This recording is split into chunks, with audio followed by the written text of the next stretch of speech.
the Federal Reserve. This is, look, with everything else, we're going to go into all kinds of culture war stuff and really important things on the show. We got Congressman Jim Jordan coming up here in just a second, but this is probably the thing that matters the most right now, because if a nation goes through some sort of horrible, I don't want to call it collapse, but maybe that's appropriate, recession, depression, whatever it is, everything else will flow downhill from there. We've spent way too much money. We've printed way too much money. That toothpaste doesn't go back in the tube. The only way to stop that inflation is to raise interest rates. Raising interest rates itself will cause a recession. High interest rates are horrible. I'm not hoping for that, but we needed the Fed to raise rates, probably significantly.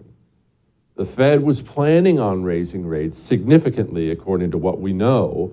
Then a couple banks went belly up. They all locked shields and said, don't raise rates, we're in trouble. Today, the Fed announced tiny little rate bump, smallest bump you can get, 0.25. Now, I'm not sitting here wanting your interest rates to go up or my interest rates to go up. I got a mortgage too. I don't want rates to go up. But I also understand that the value of the dollar free falling has implications way beyond some interest rate hikes. It's a really, really, really big deal. And if the banks are going to bully the Fed into not raising interest rates the appropriate amount, we might have some rocky times ahead. But anyway, let's focus on what's important. According to MSNBC, the walls are closing in. I think it's different when you get in there and you're having, I could be wrong, but you know, I wouldn't know, but having your fingerprint taken and your picture taken. You know what we call that, Mika? What? That's called whistling past the graveyard. He's not looking forward to any of it. He's horrified. He's just talking big. The walls are closing in, as has been said before. Oh gosh, more walls are closing in crap. Joining me now, by the grace of God, the chairman of the Judiciary Committee. We actually have a good one, Congressman Jim Jordan of the great state of Ohio. All right, Congressman, I don't know what I find to be more laughable. The more walls are closing in talk on what's clearly a bogus charge, or the fact that MSNBC apparently has 95 people on panels. Who could do TV like that? Well, yeah, and they've only been saying the, quote, walls were closing in on I don't know how many different issues. You know, first it was Russia. Then it was his phone call with Zelensky. Then it was his tax returns. Then it was his business records. Then it was his children. Then it was who knows what else. And now it's this crazy issue. So, yeah, the left has been saying this trying this and saying this for 7 years, I guess.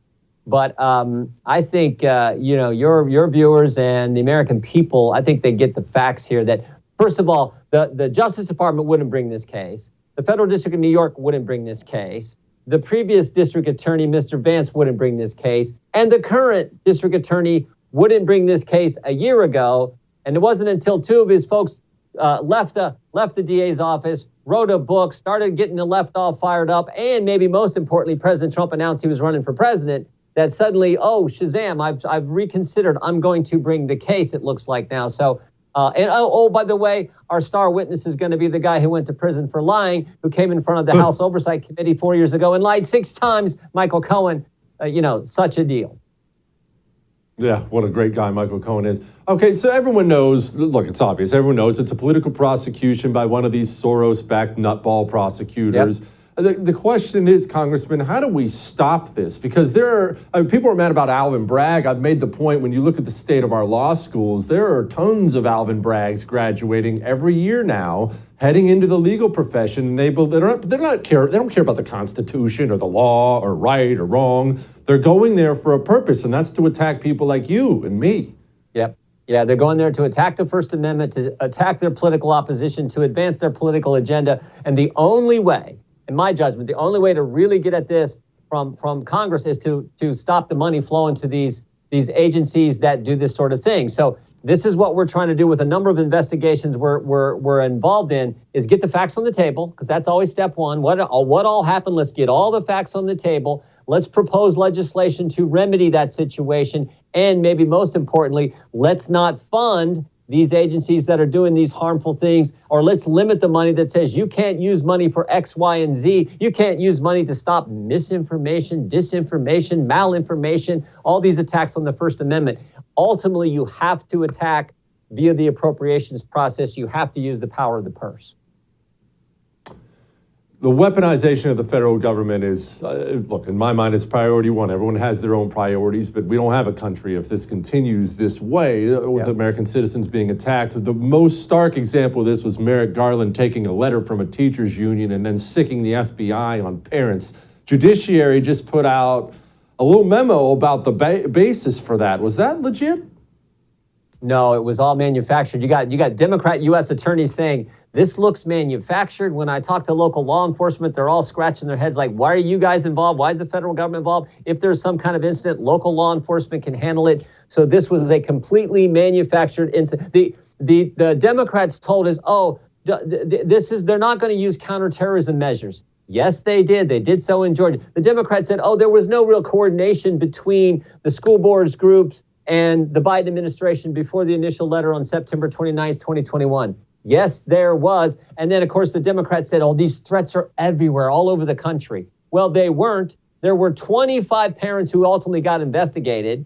Only one resulted in a full investigation, and no one has been charged under this apparatus, this protocol, this procedure that Merrick Garland set up. And again, the Biden administration was working with the school board groups prior to the initial letter. They created the predicate all for political reasons, and that's what our report shows clearly what they were up to.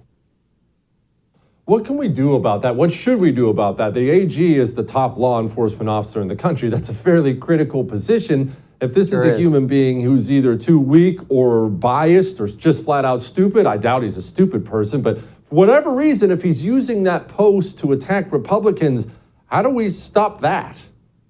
You got to get a new president. I mean, look, we're gonna do what I just described. Facts on the table, pass legislation, do what we can in the appropriations process. But at some point, you have to have the power of the chief executive of the country, the presidency, who will name the new attorney general so that you can clean up this kind of thing. Because remember what we've learned now. They not only targeted parents, they targeted pro-lifers, and they targeted traditional Catholics. We have the memorandum issued from the Richmond field office where it said, if you're a traditional Catholic, we're going to treat you as a domestic extremist. I mean, this is crazy. And it goes back to this whole mantra that the left has that was, I think, actually, you saw it clearly when Joe Biden stood in front of Independence Hall and called half the country fascists and extremists. It's crazy. But the attack on people of a different political persuasion and the attack on the First Amendment is, as you said, Jesse, one of the scariest things I've ever seen. Before I let you go, okay, Fed raised rates today a little. Congressman, it makes me nervous that it was only a little. Doesn't it have to be more? I don't want interest rates going up, obviously, but hyperinflation is the kind of thing that ends nations. Do the banks really, did they intimidate the Fed into backing off things they should be doing? Well, it kind of appears like that's what happened. But I would even say this, the spending has got to stop. Because understand what created the inflation, which then caused the Fed to go with the interest rates hike, was the ridiculous levels of spending we've seen in the last 26 months from this administration. So that, to me, is the real problem. That's why this debt ceiling debate and the appropriations process coming up here the next few months is so darn important. Support the First TV today and get instant access to exclusive specials like Who is Ron DeSantis, the history of FBI scandals, and America's worst presidents. Visit thefirsttv.com/support or download the First TV app to become a supporter and start watching today.